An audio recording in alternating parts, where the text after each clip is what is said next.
Hello, welcome to Forest Focus as Steve Cooper's time at Nottingham Forest comes to an end after he was sacked today after 2.5 years in charge, cementing his status as a club legend along the way.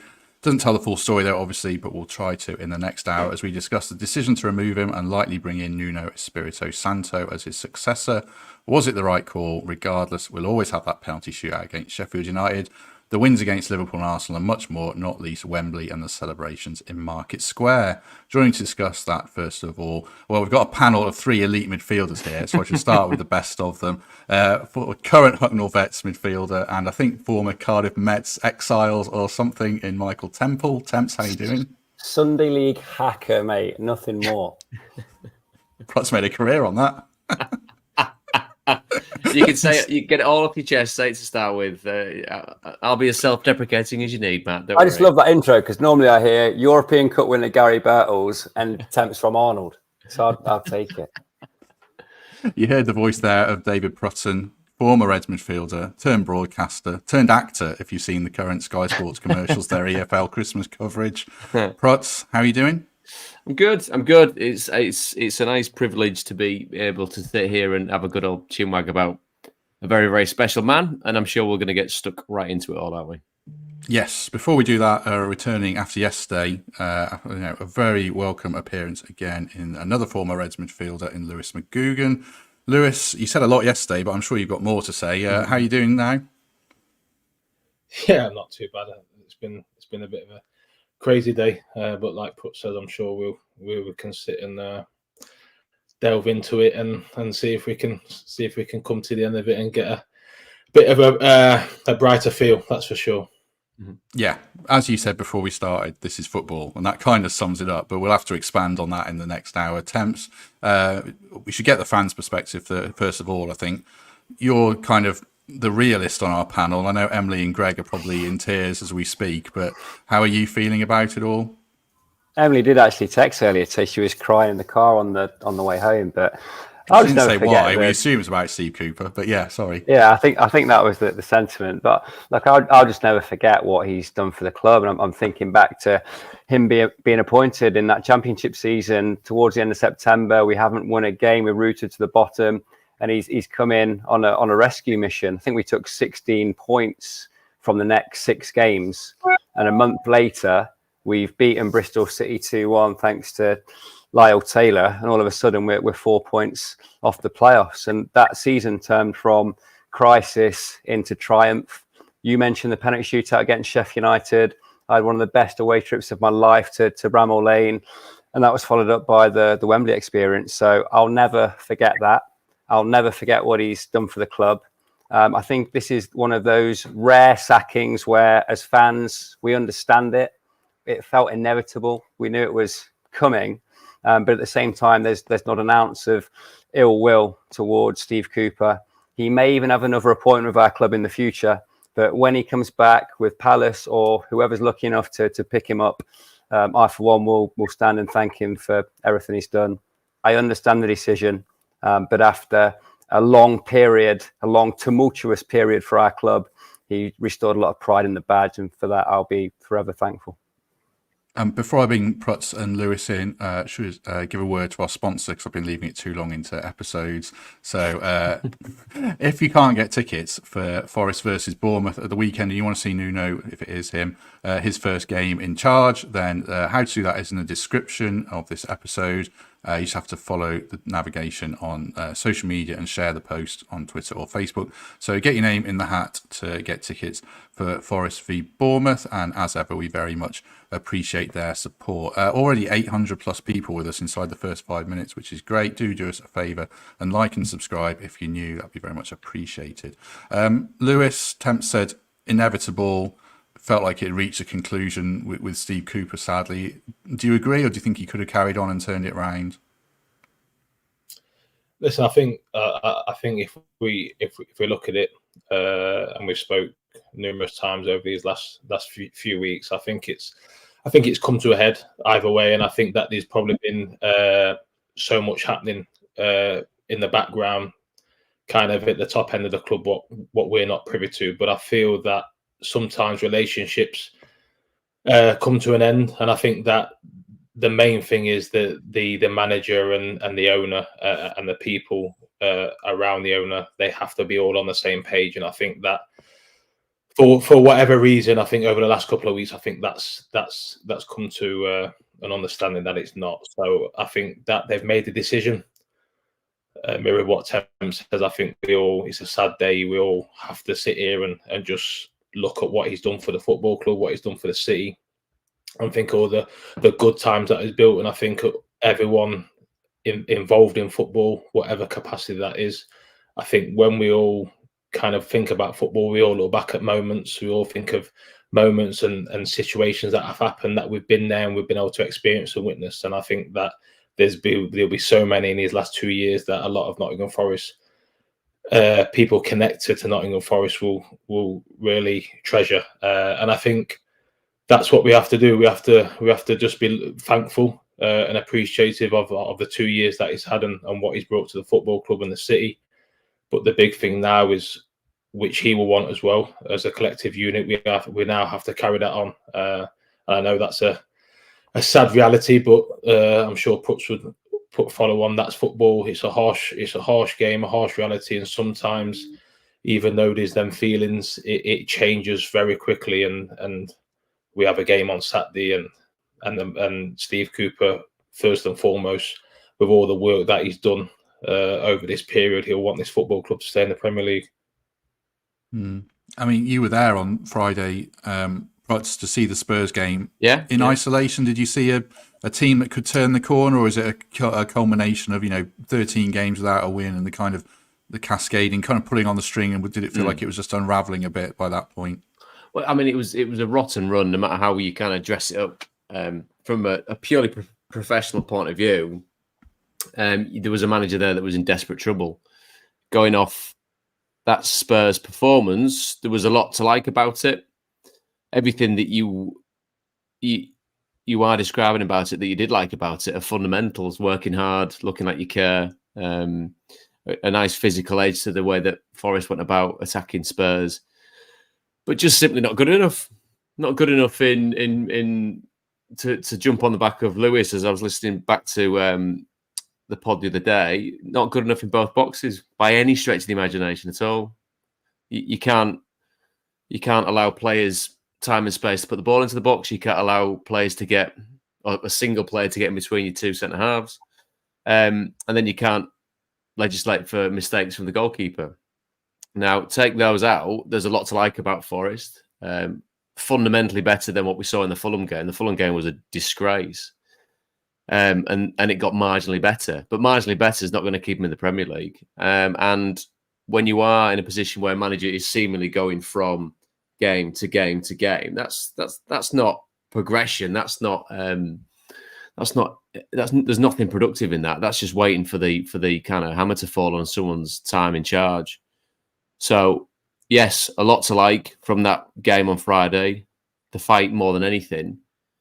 But just as has been the case over the course of the majority of this season, take away a couple of pretty decent results and performances at the beginning, just not good enough collectively. And what always happens in this situation, you don't have to be involved in football, you don't have to have had a career in football to know this. There's only one man that gets the sack, it's the manager. There's only one man that gets the finger pointed at him for being responsible for it, it's the manager. And I think it's a bit of a different vibe with this, because I think all four of us are emotionally connected to the club in a certain way. And whether you then move into management and coaching like Lewis, or if you get the chance to sit and talk about it like I've done, you can't forget what's gone before and where you've been in that particular place. And you're in there for a blink of an eye.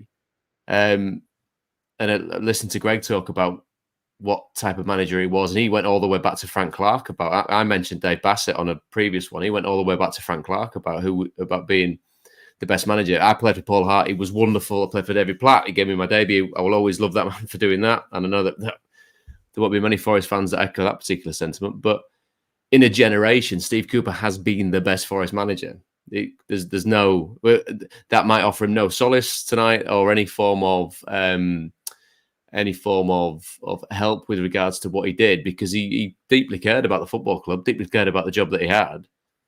Just collectively, And when I say collectively, I mean everybody from the top to the bottom hasn't been good enough.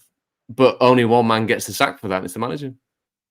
Do you think Temp's one of his biggest problems was that, as Prut says, Fulham was such a disgrace that he had to go, or he felt he had to go back to trusted players and basics, but the owner's going to look at it and say, I've given you all this money to buy Sangare and Dominguez, and the team he was putting out in the last 2 games, though noble, was probably unsustainable, and it sort of sealed his fate in a way, although I still think he did the right decision, which kind of makes me think, it was untenable by the end, sadly. I think if you're doing the autopsy now, you have to look at the Fulham game and probably the Luton game before that, which applied the most pressure. Luton from a winning position, a draw was unacceptable, and it was the one game that we were supposed to win, that we were comfortable in, that we threw away. That was compounded by the result at Fulham. But then you think in between times, we go and beat Villa with the Mangala, Dominguez, Sangare midfield that we all thought for a brief period of time was the answer. And when 2 of those 3 down tools is probably a bit strong, but appeared to be struggling, were making mistakes which were uncharacteristic of players of their technical ability, you could see that something was up. He began making half-time changes in an effort to address that lack of work rate. We saw Gibbs, White and Yatesy come on at half-time, and then he got himself into that cul-de-sac, as I described it last week, whereby he knows Czech Kouyaté and Ryan Yates will enact a game plan and run through walls, but he hasn't assimilated or got the best out of the likes of Dominguez and Sangare. And you can say that's cost him, but I think those players, and certain others as well, it's unfair just to stack it on 2 boys, have cost him. Because while to a certain extent we've failed to emerge from this period with a particularly attacking identity or a particular understanding of quite what's gone wrong in the last few weeks, he has tried his very best to set up a team to win. He has had exacting standards around the words that he uses, desire and work rate, and it just hasn't quite come to the fore. But I think the one thing that cost him, aside from the results of those 2 games, is the absence of Taiwo and the failure to have depth behind him when he's been out. I think it was Mark Southern who gave us that stat last week that Forest haven't won a Premier League game in this particular stint in which Taiwo hasn't been involved, and that's a really damning stat. Yes, to a point, Origi was forced upon him, but it was Steve Cooper's decision to sign Wood. It hasn't quite worked out, and I think any manager would struggle with the absence of that firepower at the top of the pitch, and that's half of the point that Lewis made far better than I am now last week in saying, without that cutting edge in the box, you ain't going to win too many games in the Premier League. So, yeah, they were critical games. The Fulham was the most critical game. The Luton game created pressure, but the lack of depth behind Taiwo has really cost us and ultimately cost the gaffer his job. Do you think Lewis Steve's going to look back on not so much Everton, Fulham, Wolves and Spurs, but like Temp says, Luton, West Ham, when we gifted them 3 goals, there was that spell where we was gifting teams goals in general. Brentford, there was probably 4 or 5 other games, Man United away, where we could have got points where this conversation isn't happening, and then it just kind of started to unravel. Is it those games that he's going to look back on with some regret, do you think? I think that's for Luton. I think if we look at the Luton game, I think that was probably a big turning point. Being obviously a promoted team at home, being 2-0 up, I think that's where maybe some whispers started to happen, like a bit of to lose that position, to lose 2 points there. So I think that was probably a starting factor in terms of maybe things not going to plan, if I'm totally honest. What about the Taiwo point, Prutz, as well? Are we not having this conversation if Taiwo doesn't get injured? How many goals has he got this season? I think he's got 3 or 4. I'll have a look. I think but it's all like the kind of all-round package, isn't it, of what he brings to the team that other players don't. Yeah, I can see that. I think with the greatest respect to Taiwo, if you're hanging your Premier League status on that player, or to be honest, in fact, broaden it out on single players in this particular squad, then you're massively struggling. Unproven at this level, cobbled together. How many's coming through the door? 30? I mean, looking at a lot of the comments, I mean, I know Steve is he understands what it is to operate in a football club of this magnitude, and there's a hint of the politician about you because you've got to spin plates and manage upwards. And I mean, Lewis will know this: manage sideways, keep everyone happy. But we talk about the players that have come in and that potential for evolution from rather than a team to survive in the Premier League, then to them flourish. I don't know, strike rate point of view, how many have come in and done more than a handful of games where you're going, yeah, that they're going to fundamentally change Forest here for the better? I'm not saying for 1 second I've watched every minute of every game, but it looks to me like a team that blew themselves out of the water getting into the Premier League, did a very good job of staying in the Premier League, because that was always the first port of call, staying in it. So the second season should be staying in it. The third season should be staying in it. The fourth season, the fifth season. And I've said this before in this particular podcast. That's not defeatist. You are now operating in the richest league on the planet. If you don't get your recruitment right, another key thing coming off what Lewis has said in previous episodes, you're buggered. You're looking at that, and there's like I said, the performance Friday, there's a lot to like, but that's all fundamentals: heart, spirit, fight, brilliant. You need to be technically proficient. You need to be tactically sound, and the manager can only take you a certain way. As I said, the manager's the one who bites the bullet for it. But as a collective, that lack of Premier League experience, I'm not saying it's an absolute prerequisite for a player to sign for Forest, but it does help dealing with that day in, day out, week in, week out pressure of what it does to perform against the best teams. And when you are dismantled by a side in Fulham, who then a couple of weeks later get dismantled by someone else, something is drastically wrong. That one sticks in my head because I watched it, and I know when people are phoning it in, you can smell it a mile off. So when Steve rakes through the bones of what he sees, there will be games that stick out, but the overarching atmosphere and sense of it's not single games. It's the collective from this season. As I said, recruitment and who they brought in, when they brought them in, what they expect from different permutations of players just hasn't come to fruition. Whether that's the managers and the coaching staff's responsibility, we'll soon see. If Nuno comes in and gets a tune out of these players, then everyone will go, well, yeah, we miss him, we love him, but it was obviously he ended up not being the right coach for the team. That's how football very quickly evolves. But if Nuno comes in and gets the same tune out of these players, then it'll be the players that everyone kind of goes, well, hang on, who's bringing the players in? Yeah. Just before we come to Nuno, and I'll throw one more at Lewis before that. If you're enjoying this, as I say, do give us a like and subscribe. Over 1,150 people watching us now, which is great. So someone spent some money on new graphics. I might have got a Canvas subscription. I might just mess around with it now. I've got more time on my hands. Yeah, certainly. Last one before we come to Nuno, Lewis.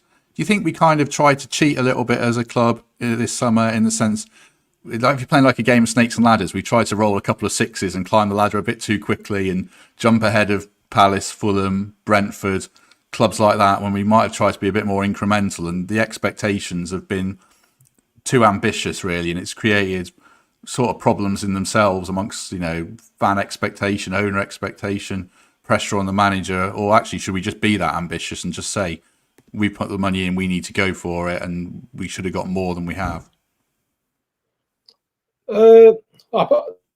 Ambition is good. I think any manager, any club in the Premier League is going to be under pressure. I think that's just the reality of where you are.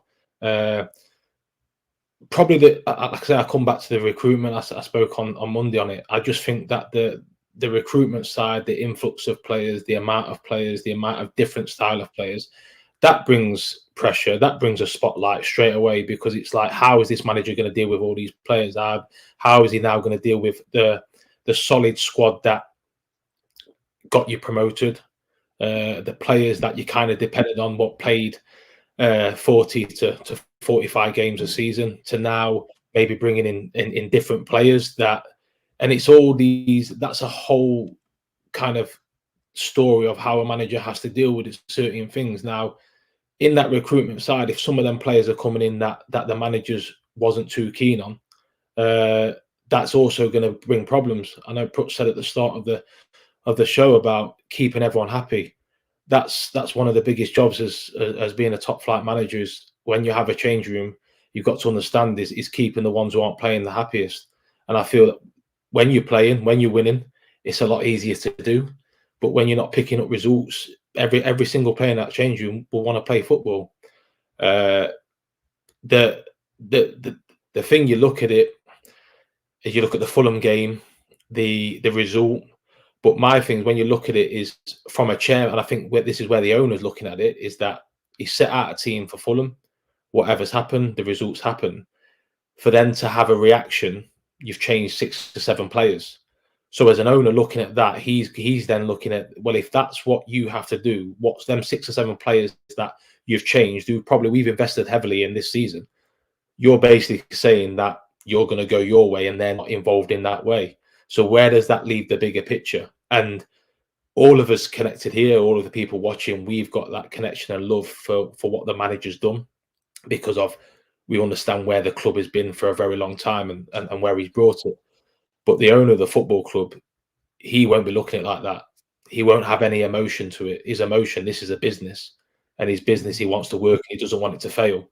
So he'll be looking at that. I've invested heavily in the players, in the playing staff. I look at the table. It's not where I want to be. I look at the result, say after Fulham. Then I look at the massive change of players. We're talking nearly the end of December. If we're making that many changes for a starting 11 week in, week out, where does that sit in terms of where the change room is? Because lads ain't going to be happy. Prutz will tell you it won't. No. You can't be making that many changes, 6 out, 6, 7 in, or whatever it was. People aren't going to be happy, and all these things are going to be going against the manager at the time where he's got to get results. And that's why I think sometimes with everything, as Prutz alluded to, the week to week, or this is the day, if he gets another result, maybe, there's no longevity in it. There's no longevity in it, and you can't operate like that in the best league in the world. You just can't do it, and that's why, even though it's a real sad day, it's that point of, from all parties, was it just best? Is it the best idea of what's happened, and we all go our separate ways? And that doesn't mean that Steve Cooper's not a good manager. He'll go on to have a fantastic career in management, I'm sure. But sometimes, just because a manager leaves a football club doesn't necessarily mean that he's a bad manager. Sometimes maybe he's took that group as far as it can go. Maybe the group aren't listening anymore. Maybe the group need a new voice. That just happens, and maybe we've got to that point. Sorry to put in, Matt. Luke, to go off the back of Lewis's point there, and just reading a couple of comments. If you have spent £250 million on players, if people are pointing the finger at you saying that you are a certain type of owner, maybe with Olympiacos he is, but given the fact that we've had Mark Warburton, Aitor Karanka, Martin O'Neill, Sabri Lamouchi, Chris Hughton, and Steve, he's not. We're very much in the modern day of football where if a manager lasts a season, it's a good season. That tends to be the way it is.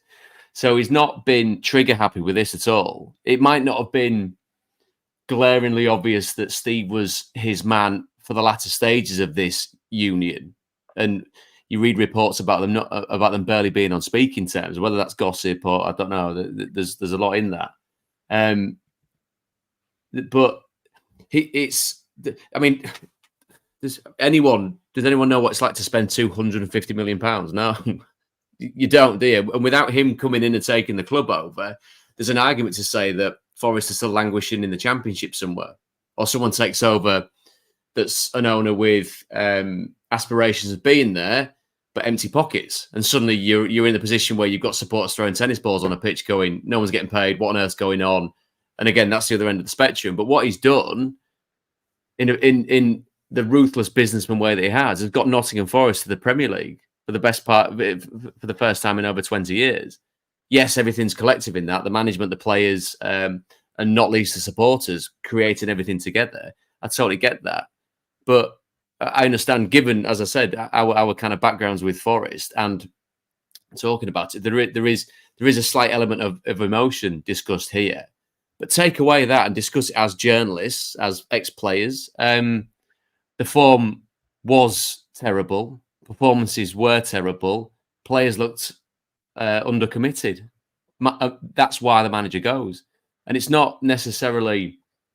He doesn't have to be chased out of the football club, because he hasn't been chased out of the football club. He's been moved on. There's so many...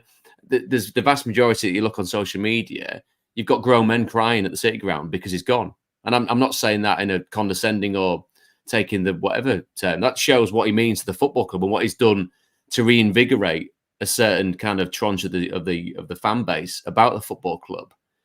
But these things happen. Something beautiful occurs, and then people move on. We're going to come on to talk about Nuno in a minute. Played a wonderful brand of football to get him out of the Championship and into the Premier League at Wolves.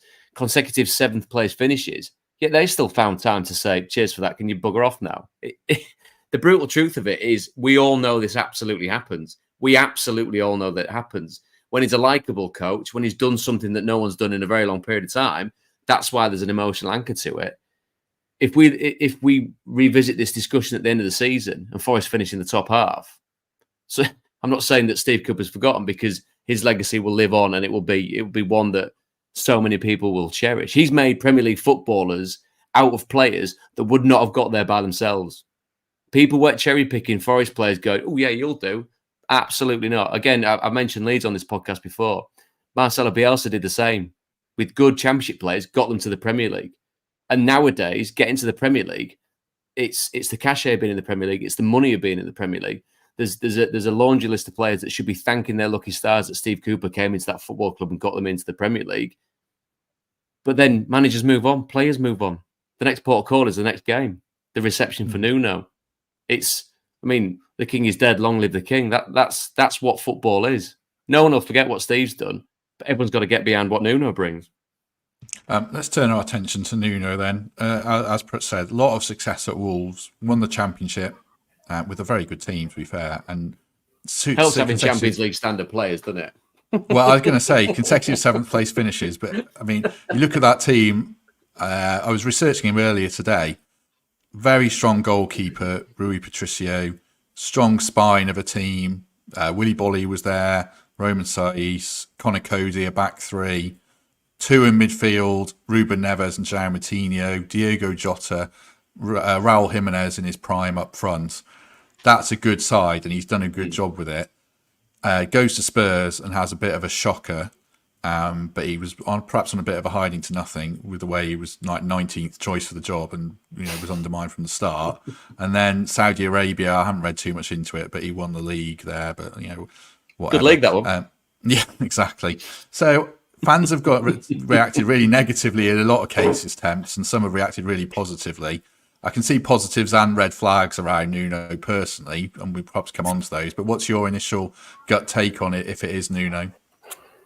Well, it is Nuno, isn't it? Like he's in the UK now, and he's here for one reason. Do you remember that period of time when Wolves signed every Portuguese player worth having, and then we got all the dregs off the floor, paid 3 times more than we should, and then bombed them all off on loan to Olympiacos? Hopefully, that's a sign that we're going to get an element of positive recruitment through this fella. Look, it's a mixed CV. I think the Wolves experience is the most relevant. He is popular and remains well respected by Wolves fans. It went wrong at Spurs, which is another one of those clubs, frankly, where ambition of supporters doesn't quite match to what they've achieved on the field. Saudi Arabia was a money job, and anything can happen there. He ended up getting the chop, and here he is. My read on this is that Lopetegui was probably first pick. I think he was probably approached at some point in the last couple of weeks, and his reluctance to jump gave Cooper that additional time, during which we hope there'd be an improvement. There wasn't, and here he is. Look, we've got to get behind the new fella, right? So that the only way that we prevent this, our club, going back to the old ways of knee-jerk sackings and a bit of a revolving door, is if Nuno has a period of success from now. If that happens, if there's an immediate uptick in form, or indeed if we have a positive January window and find ourselves easing towards mid-table, then the emotion of this decision may well be quickly forgotten. in what is a very fickle business, in which the success of the previous Saturday can quickly banish memories of a month ago. So this is a fella with Premier League experience at a provincial club. This is a fella who has forged a reputation for himself on merit, wasn't handed it on a plate, had to navigate a championship season and then duck and dive and set up a team to maintain a place and ultimately climb the ladder in the Premier League. I think he's well qualified to do that. I'm behind him. I don't think we were all particularly enamoured when we signed Steve Cooper, right? There were shouts for Eddie Howe and people getting excited and carried away about all kind of names. So, yes, I am behind the new manager.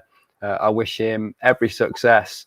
And I think it's important that he has that, because the last thing I want is a return to the days where managerial life expectancy at Forest was sub 6 months. I asked my Wolves friends about him, Lewis, and they're big fans. They love him, and they say, I know he's got this rep of the football being terrible. I mean, they actually said to me it was only the last season where it was terrible. The big worry about that is it was terrible because they sold Diogo Jota, and Raul Jimenez had that horrible injury in November. And they were 6th in the league at that point. They won at Arsenal, and then it rapidly went downhill and they couldn't hit a barn door, which is one of the red flags because we haven't got anyone who can do that at the moment. But he did do a very good job, and maybe his reputation is a bit misplaced around the football. You know, the back three works Steve Cooper wise, the counter-attacking football is what the principles that, you know, brought us to the dance in a sense. So what's your kind of gut feeling if it is Nuno, or when it's Nuno? I think if in football, players, managers, I think that if you do your homework and look back, there's going to be some clubs that like him, some clubs that don't. Like, that's just a reality. I think if you have a good spell at a certain club, a fan base is going to have a different opinion of you. So I think sometimes you can't read too much into that. I feel that the Wolves squad that he assembled, granted, he had a very, very good squad in the Championship. A lot of, what would you say, ready-made Premiership players. Funnily enough, I can recall I watched a podcast with Conor Cody probably 2-3 months ago, and he actually spoke about the manager when he come in, and he actually sat with him on the plane on the way to pre-season, and it was the first time that he stated that he wanted him to play in the back three, and he had this massive plan about what he wanted the team to be, how he wanted them to be effective in it. And everything that he said on that plane, Conor Cody said he achieved every plan that he set out, what he wanted to do. So he clearly knows what he wants to do. He clearly has that experience behind him. You can look at the other clubs in the Tottenham stuff. There's a lot of good managers. You look at Mourinho and Conte, who have failed at Tottenham and not really pulled up any trees at Tottenham. So that can happen. I think it's really adamant, and we listen to what Temp said in the sense of that if he does come in, we have to give him the opportunity. We have to be right behind him, because, like I said, when Steve Cooper got the job, there was probably a lot of uncertainty in the fan base, and probably wasn't sure. And look how that turned out. So I think the football club we are, I think that the most important thing is we've got to now get results. And the only way we try and get results and help the team get results is by being connected and being all one on board. So I think come Saturday, I think in the especially the early fixtures, we have to do everything as a fan base and as a club to welcome the new manager.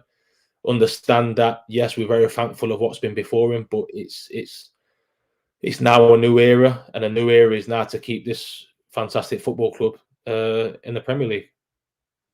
One of the successes or foundations of his success, Prutz, was that it seems like he had a very tight group of players. I mentioned the spine. I mean, that core group played, virtually every game in the Premier League. Reading up on him, and I'm pretty sure this is accurate, but it's only a few articles. They said when he went in Spurs, he struggled with a bigger squad, getting the best out of a group of players. It wasn't what he flourished with at Wolves. Obviously, at Forest, we've got this huge squad. There's going to be challenges there for him. Do you think he's going to have to go in and actually just circle the wagons around a group of players and try and find a consistency of selection we've not had this season, and then come January we're going to have to, or come on to transfers, but generally we're going to have to clear out quite a few players potentially. Yeah, it's when you are carrying that many players, it is a tough one, because going back to what we said earlier on about it, just not necessarily what it is about getting them in the team. It's about keeping that kind of harmony, which has been quite clearly a challenge this season with regards to players that have been there for a very long time and the influx of new players. It's intriguing. Lewis is saying about him sitting down with Connor. I mean, he made an England player out of Connor Cody, and Connor's a very good footballer, very respected and very responsible footballer, and bought into what he'd done. The way that he enjoyed playing football, you look at that last season, of course, at Wolves, when things had not quite gone right, but enjoying a 3-4-3 with the wider parts of the pitch used to attack the opposition, good in transition. Daniel Podence is a name that keeps getting chucked up here. He was phenomenal under Nuno, wasn't he? As was Traore, Pedro Neto. These players that were probably, as we'd seen in the champion, the ones that were there in the Championship were way above the level and comprehensively danced away into the Premier League, and then showed why they were able to sustain that particular type of finish and get themselves into Europe. So there's a real if you take away the emotion of what we're talking about here and look at a new manager appointment, there's a lot to be positive about. There's a lot to be kind of looking forward to. The Spurs situation would have meant that he came across players of a slightly different ilk. And your reference to what is expected from that fan base over what they're delivering, that's why the term Spursy gets thrown around, because good players just didn't really win anything. And that's kind of the stick that you beat Spurs with. Whether that's accurate underhand, that's a different podcast entirely. But I think the experience that he's got, the manner that he manages players, whenever I've kind of been in his company, which has only been from a work point of view, very composed, very passionate though about what he wants from the side. And given the players that he has got, undoubtedly a new manager's going to come in and get something. Obviously, as long as it fits within FFP, he's going to get something to play with in the window. There could be a case for seeing a Forest team that he solidifies defensively, steps up to play on the counter-attack, gets the best players and the fittest players back up the top end of the pitch, and finds a way of playing that gets Forest to some form of safety relatively soon. You know what I mean? And that's what happens when you start scratching your head and delving deep into what he's got. Because you mentioned your Wolves mates, and like I said, that life cycle of being at a football club, they'd have got sick of him. That's just the way it goes. Managers are there, they do great, they kind of dip a little bit, and then they move on. That's just the way that kind of roundabout goes round. So there's his first port of call is getting the best out of the players that he's got at his disposal, getting and to put it bluntly, getting rid of the wrong ones, the ones that are here getting paid well and have done not very much so far. I mean, and that isn't a case of naming names, because there's a few that fall under that bracket, because, as I said, you get performances, spineless performances like we've seen, and not think that there's something a little bit smelly with some of the players there. I think, and I would have said this about Steve Cooper attempts, the biggest challenge for me is the January transfer window and getting it right, because I don't think the football club can sustain all these signings. I feel like there's a foundation there now, and we've got too many players. I think we have to clear quite a few out, and we have to nail it in terms of getting a striker, probably a winger, and potentially a goalkeeper. You know, Nuno's a better goalkeeper than I'll ever been, so he can decide on that. But to me, I know I keep coming back to recruitment, but I think getting this January transfer window right will probably decide as much as anything where we can finish this season. Is that fair, or do you think the onus is much more on the manager to get more out of the players than Steve Cooper managed?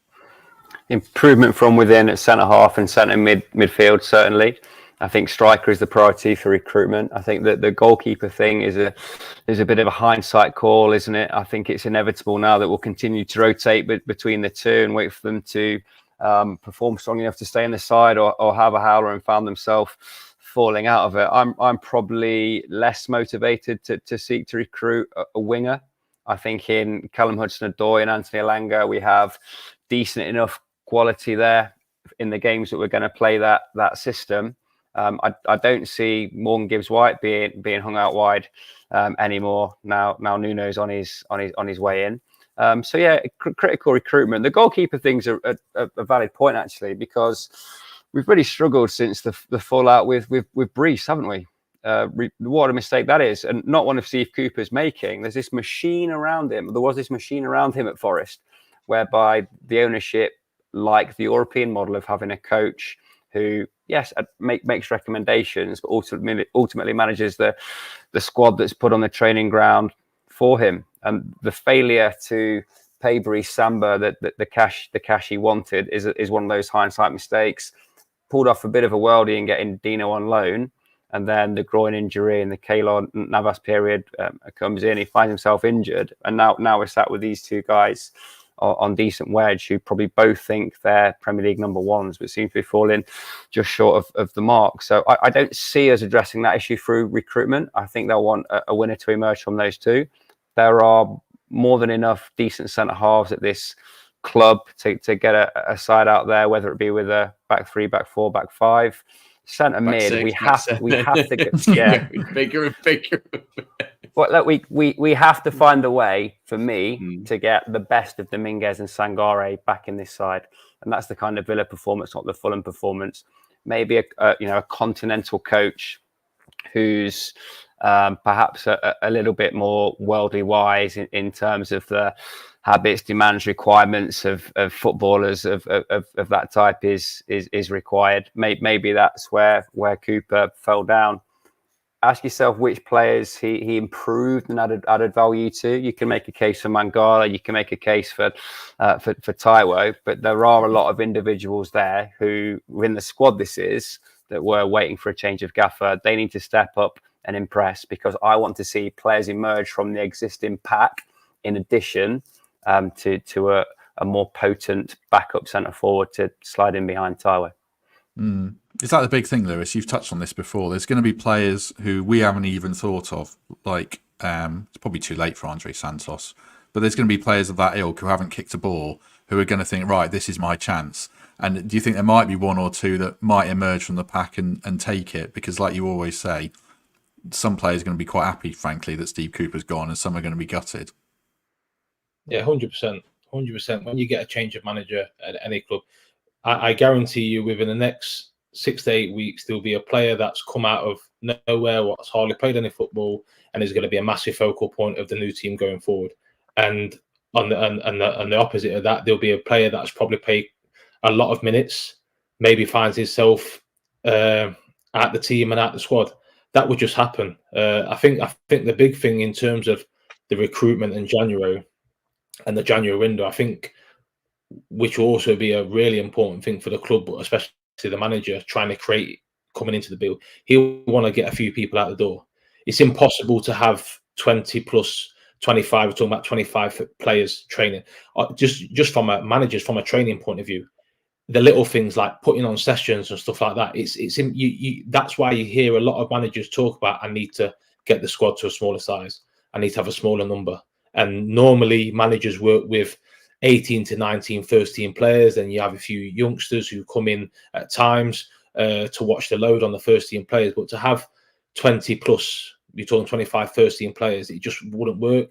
It doesn't work for the players. There's too many around. And I know that he worked with quite a small squad at Wolves. And that was, at times, people said that was what kind of hindered him at times. But he would want to, there'll be a few people, I'm sure he'll want to try and leave the club in January, and that's what will happen. And the players will evolve, and he will build relationships with. He'll do his own work. All his staff will do his own work before he comes in. He'll know a lot about these players, but straight away it's that personal contact. Sometimes, as Prutz told you, sometimes you'll meet a manager, you'll speak to a manager, and you think to yourself, I've got to live that new lease of life. This is someone I feel like he wants me around. But it can also be that other way. A manager can come in the door. You can be an important part of the player, and straight away within the first week, you know, yeah, this is not going to work. We're not, and that's just personal relationships, and that's what happens in football. It's a revolving door. Doesn't mean anyone's less of a person or not. That's just what happens. Some people will leave, some people will come in the door. Thank you for your time, and it will just move on. And that's what he will now. As soon as he gets into the building, he'll be doing his homework and be making sure that I've got to get this squad to a smaller number at first. I've got to get this team believing in and understanding what I want to do, and he won't be able to do that with that amount of first team players. I've been intrigued to know what the remit is for Nuno between now and the end of the season, because if you look at if he finishes 17th with Forest, but above, and obviously, but literally above the bottom three, is that then deemed a success? Because if you look at Everton with Sean, Palace, potentially you've got the twist of fate that might have a certain Steve Cooper in charge of them before the end of the season. You just never know, do you? Bournemouth, Wolves, Brentford, Fulham. Are we? Do Forest believe that they are better than those teams? I'd like to think that they think that they're better than the three teams that have just gone up by virtue of the fact that they've been in the Premier League a year longer. But no, squad wise, results wise, performance wise, Forest in 17th is kind of absolutely where they should be. There's not Brentford, what they've done in cementing themselves in the Premier League. Fulham, I think they showed a way of doing it in different ways. They went up, spent 100 million quid, got relegated. They went up again, spent less, and still got relegated. They then consolidated. But if and maybe that's being slightly defeatist, and maybe the owner's got huge aspirations for Nuno. Nuno's got ambitions that meet that. But on current squad and seeing it with your own eyes, as all four of us have, that club is a 17th place Premier League team. So if they remain 17th, is it a round of applause at the end of the season for the job that he's done? I don't know. So I pride myself on being quite considered, but yeah, I was in that group getting a bit carried away, or at least thinking we were solid mid-table after the Villa game, off the back of the resilience in that run of draws beforehand, beating Chelsea away, bagging twice at Man United, staying in the game to a point at Arsenal. I saw a big improvement there. And at the Villa game, we had evolved. We were playing with two centre-halves. We did have three centre-mids who we thought were technically gifted and could live with the Premier League and offer that little bit more than just running through walls. But we had a bit of a debate a couple of weeks ago about that period of consistently losing was what flipped the trigger in a lot of fans' minds. So I think, yeah, we do realise now we're in a battle, and we're blessed that three promoted teams don't look particularly well equipped to surge away from the position that they find themselves in. But I think that's probably what's attracted and give faith to the new manager coming in. He's watched plenty of film of the first 9-10 games of this Premier League season to see there's a side in there somewhere. There's an evolving style of play. There's some players that you could build a spine around and get excited about. And then they've seen it spectacularly unravel from the West Ham game onwards to the point that we find ourselves now. But there's enough ingredients in that car park to put an 11 out that can restore some faith in the supporters' mind and engender the kind of thoughts that we had in and around that Villa game, where it did feel briefly like it had all clicked. Do you think on that? Sorry. No, go on, Lewis, please. Just on Prut's point about where we are and where we're expected to be in. I think sometimes that's when you look at it. If you look at if you look at the mid-table teams, right? You look at West Ham, Brighton, Chelsea, Fulham, Brentford.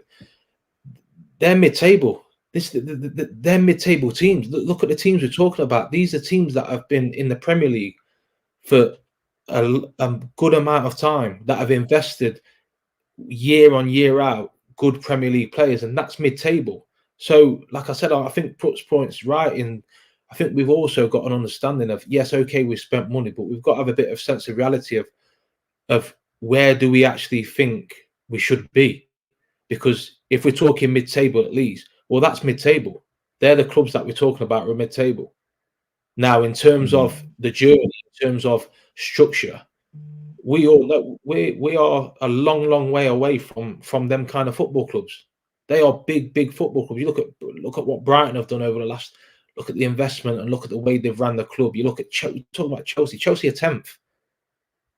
Like Chelsea, and that's the. So you then look at further down. You've got them Wolves, Bournemouth, Crystal Palace. Crystal Palace are 15. Look at what Crystal Palace have done year on year out with hardly any investment. They just churned out. They stayed in the Premier League, with the same kind of core players. They maybe added a few for free transfers or less money, but they're experienced at doing it. So I think that we always want progression. We always want to do better. But I think constantly staying in this league, staying in the Premier League, first and foremost, that's the most important thing. But does finishing 17th present you with two problems? I'll throw one at Temps and one at Prutz.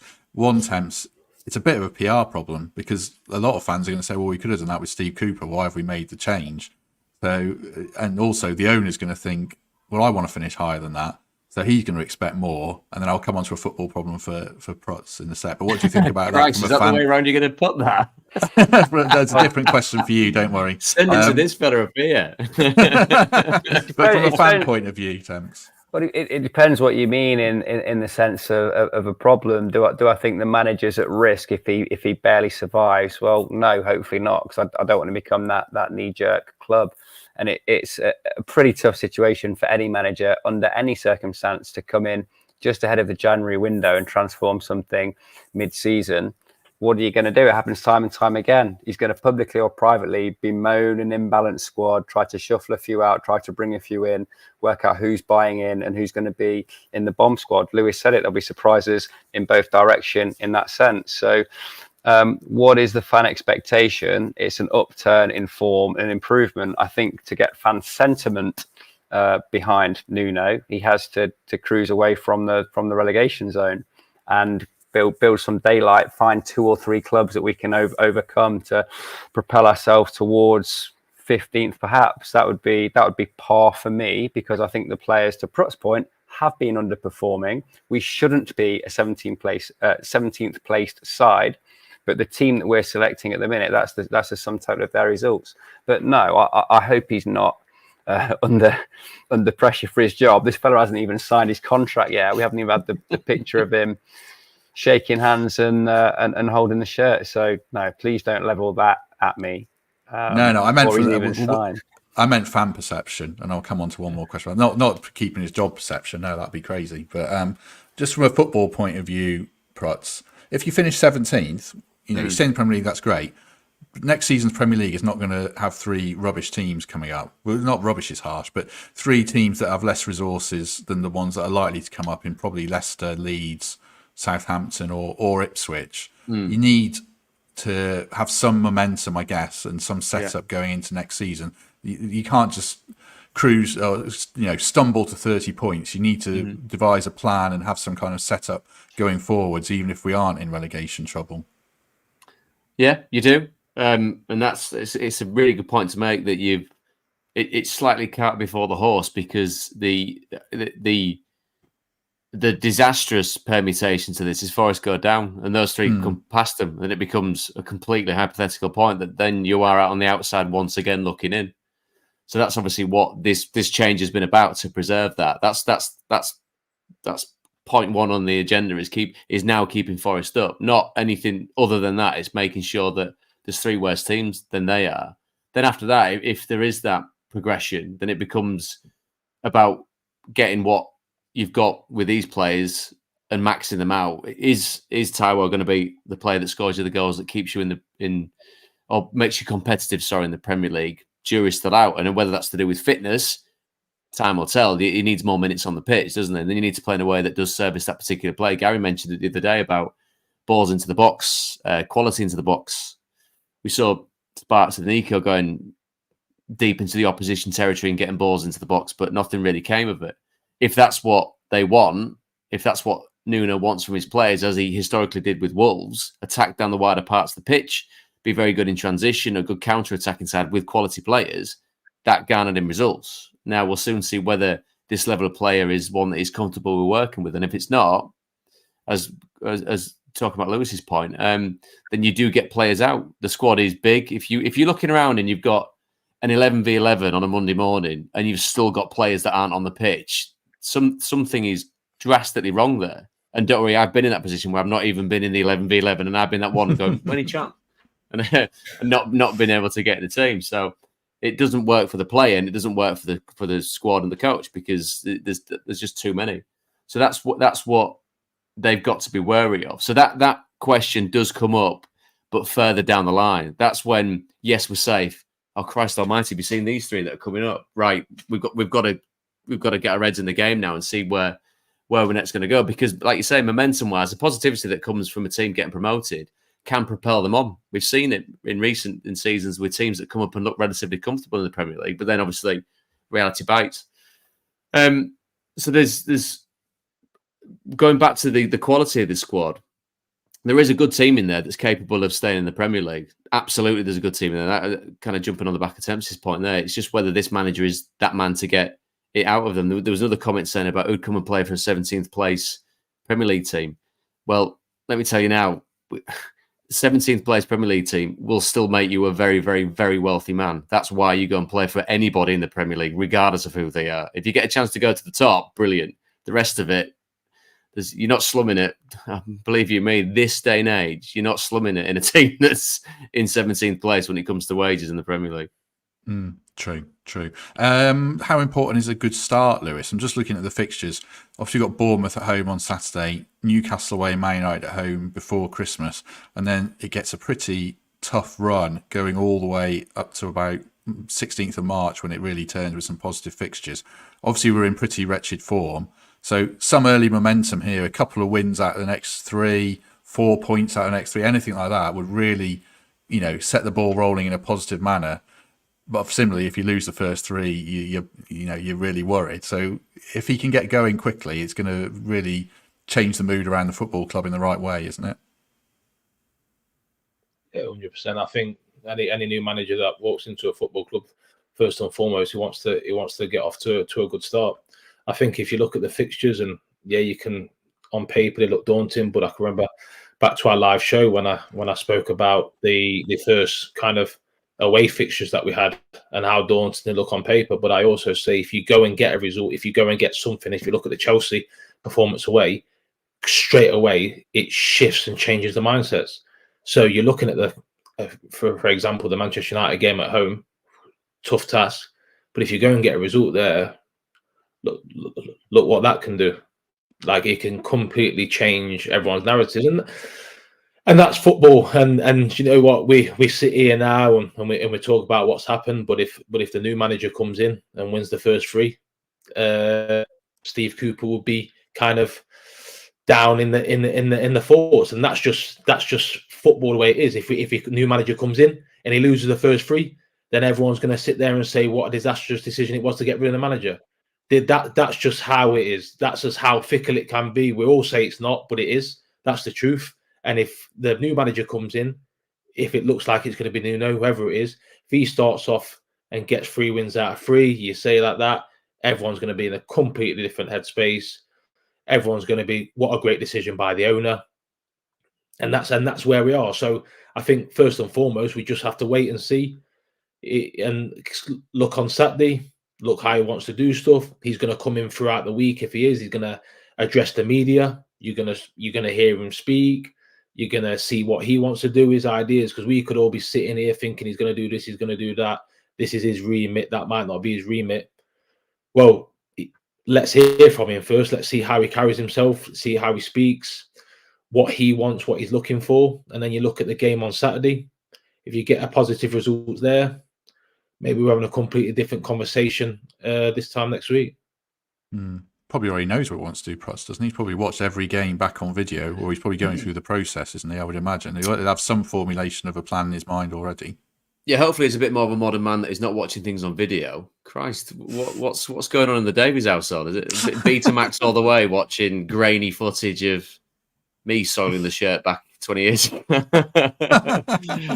I would like to think, that there will be a hefty level of pre-prep, and to know, because again, Marinakis is a businessman, and some great comments actually just making the point that it's not signed and sealed yet. When something breaks down in the interim, and Nuno will do this. Oh, sorry, it's not Nuno. Right, Glasner. Right, what will he do? He'll do this. Lopetegui, what will he do?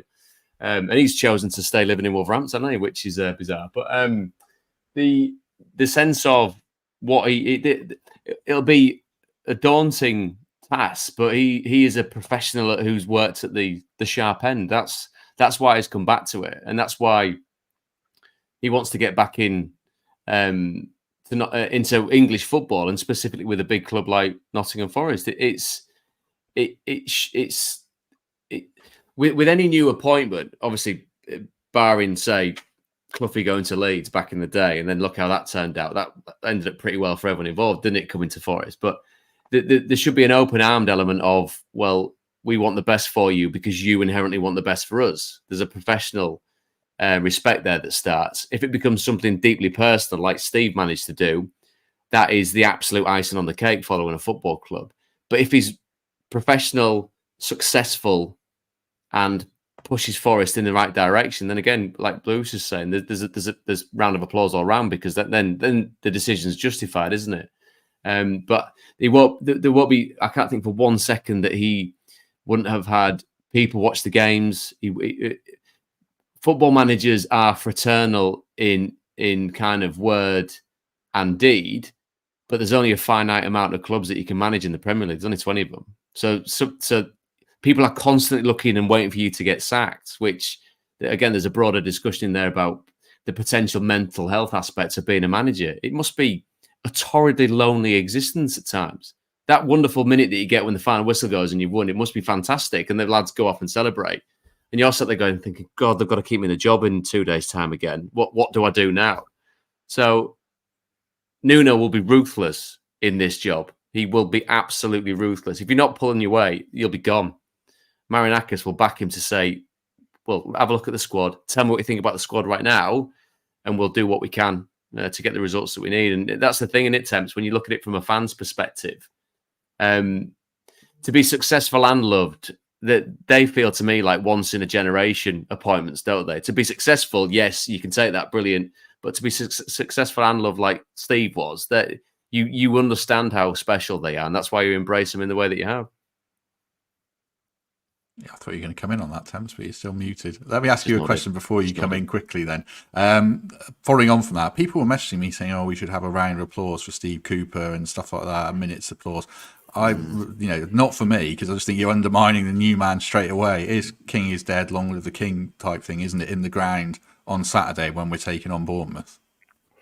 Look, I don't think there's anything we could do as fans that he doesn't know already. He has had incredible loyalty from the fans. It was deserved. He engendered it himself. Walking through those doors on your first day at Forest is quite an intimidating thing when you see Cloughie on the wall, you see 2 stars and those 2 European Cups in the boardroom. And there's been lots of examples of managers shying away from that. If you listen to some of the stories from the Billy Davies era, he was covering posters up, whipping those boys down. Gary Birtle certainly wasn't welcomed down to the training ground in the manner that he is now. So that is an intimidating thing. Steve Cooper embraced that, bringing in the ex-players, having a beer with Gary and John Robertson and those boys. It's a really incredible thing. And I think hopefully there's a bit of a playbook there that others that come into our club can learn from, because plenty have been intimidated. They've shied away. He restored that expectation in the club. So I think that's the main point that I want to make tonight, is that whilst this is a really, really sad ending, and sorry I've gone off on a tangent and haven't answered your question directly, he should be remembered for having an instant impact. It's just such a shame it's fizzled out.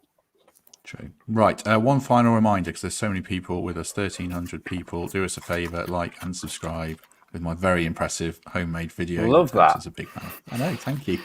It screams A-level coursework, but yeah, we'll move on. It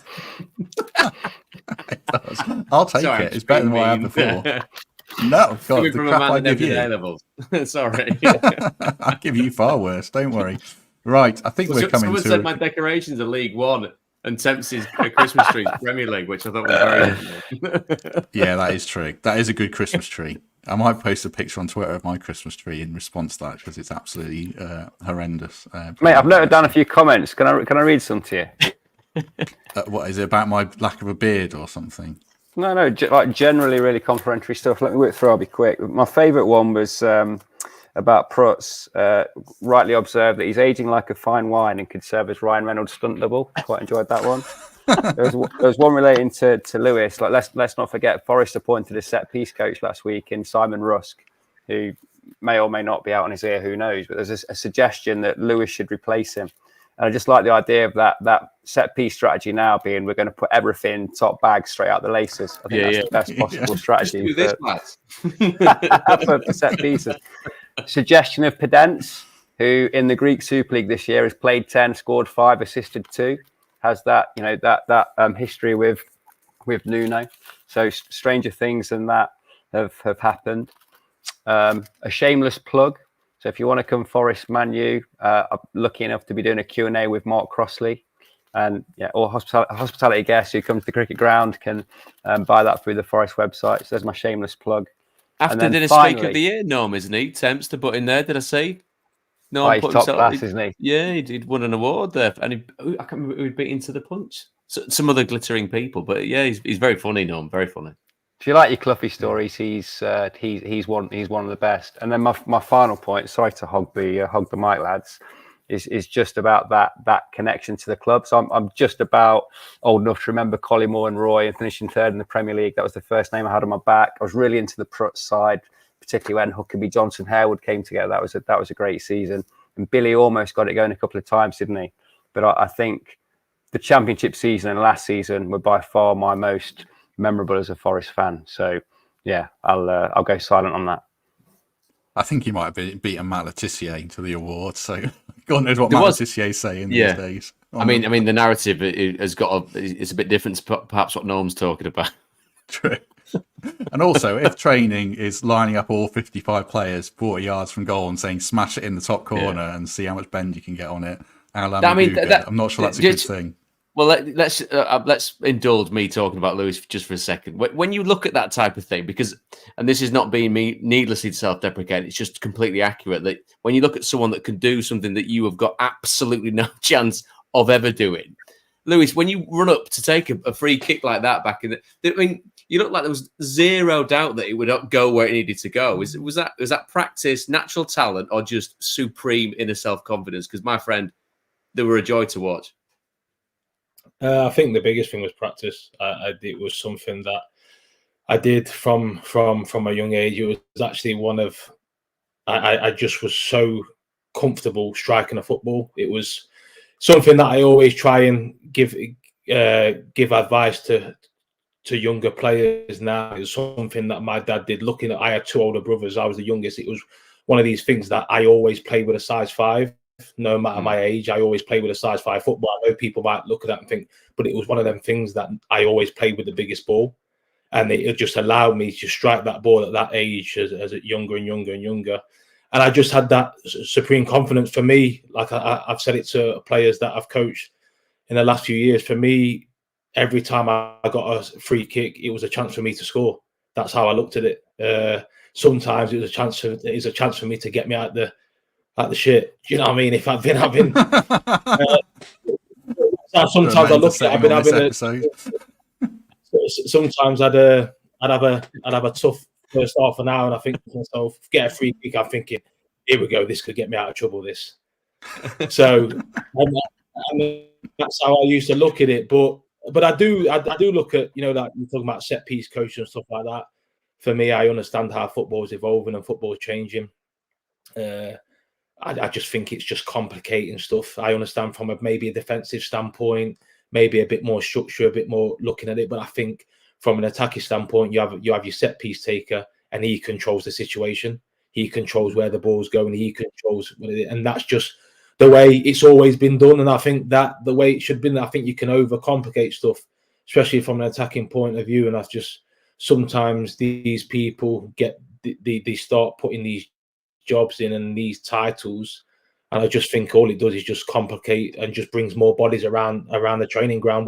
What's not needed, but like I say, that's my opinion, and I'm sure people have got a different opinion on it. I did see a good video of you today, or a game I remember well, against Preston, 3-0, where you scored a lovely goal and then you fell over in the celebration, if you remember that, Lewis.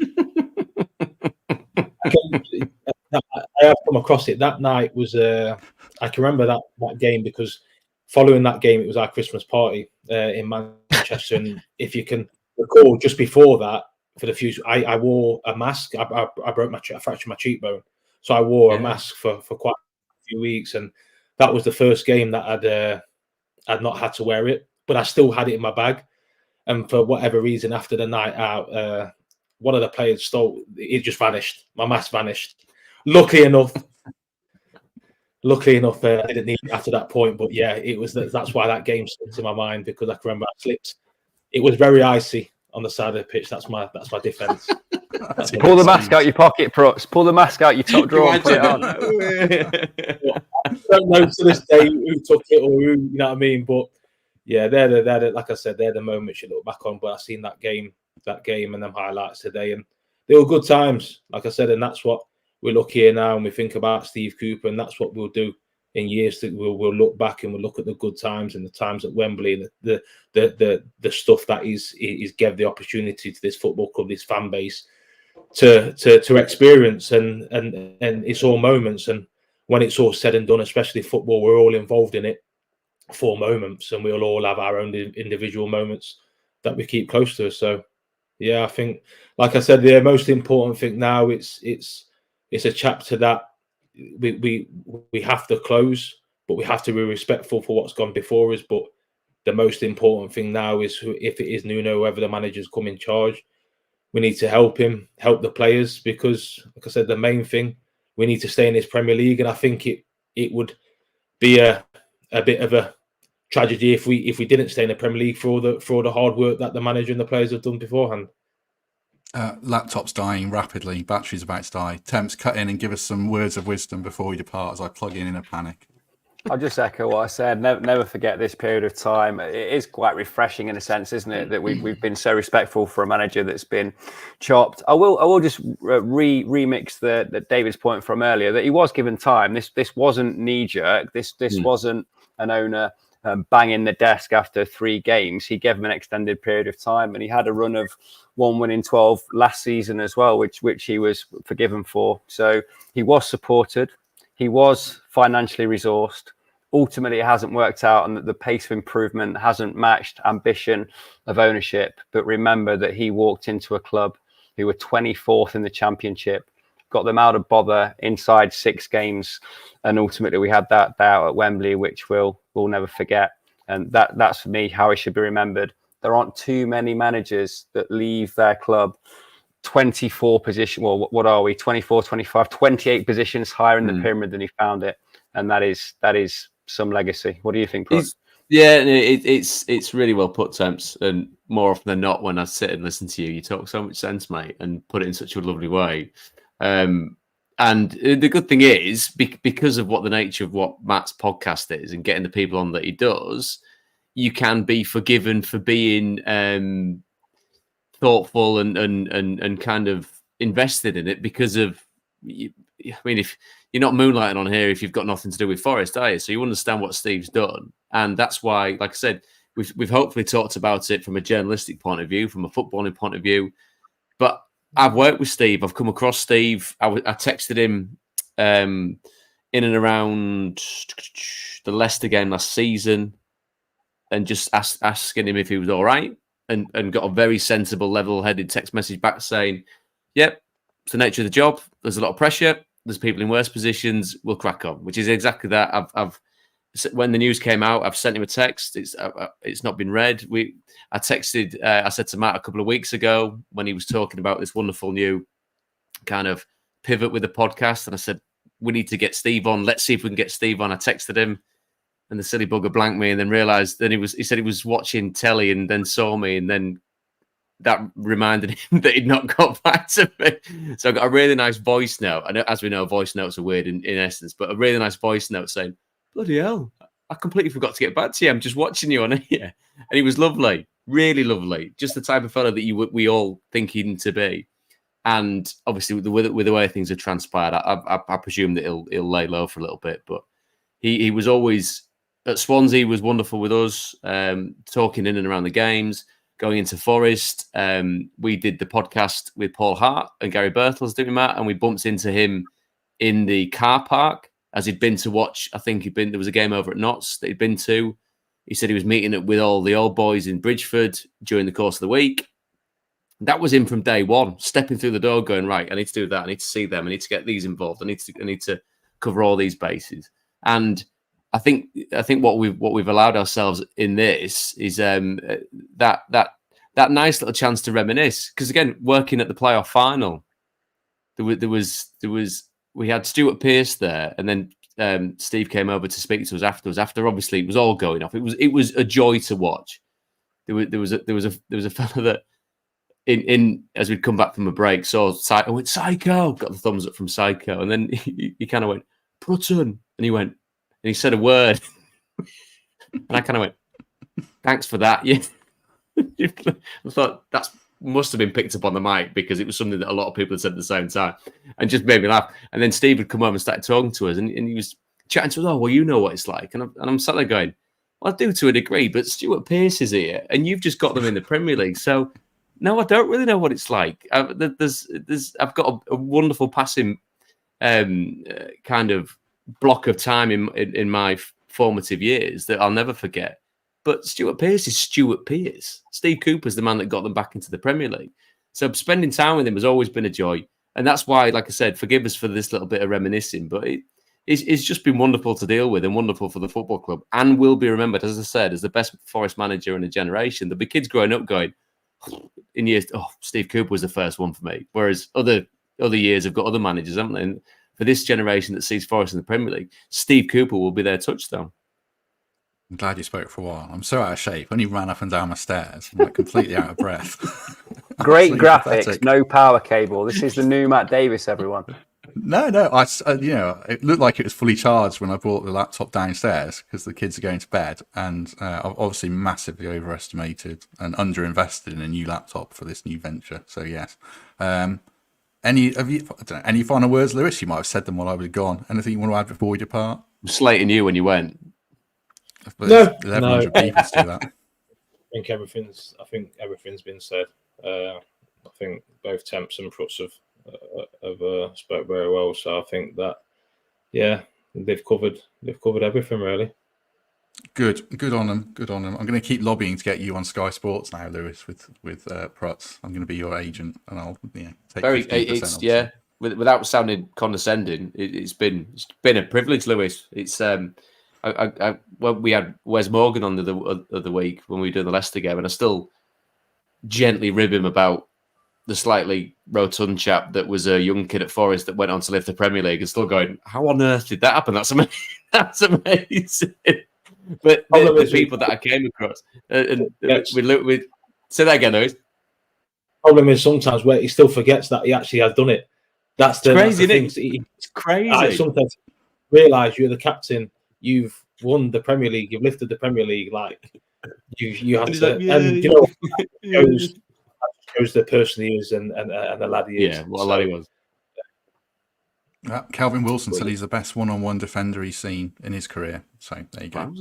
You'll never stay away from him. Stay away from him. In training. Was he one of those, Lewis?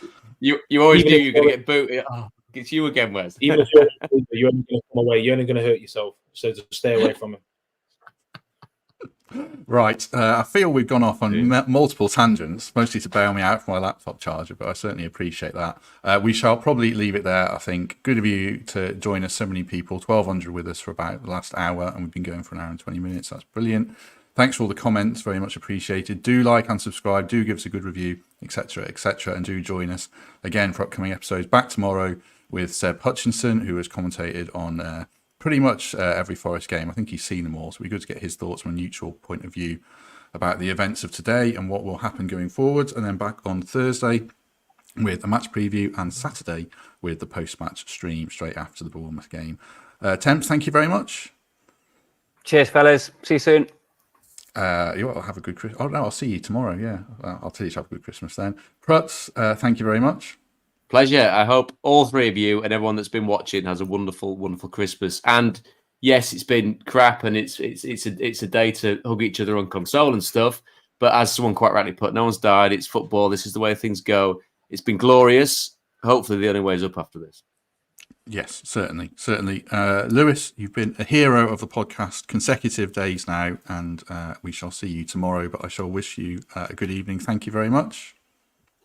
No, not a problem. Like I said, mirror puts to wish everyone a Merry Christmas, and like I say, a new start, a new chapter. We look forward to the new year, hopefully, with this football club staying in the Premier League.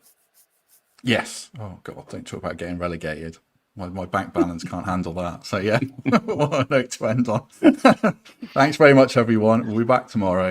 Enjoyed your company tonight, and in the meantime, we shall see you soon.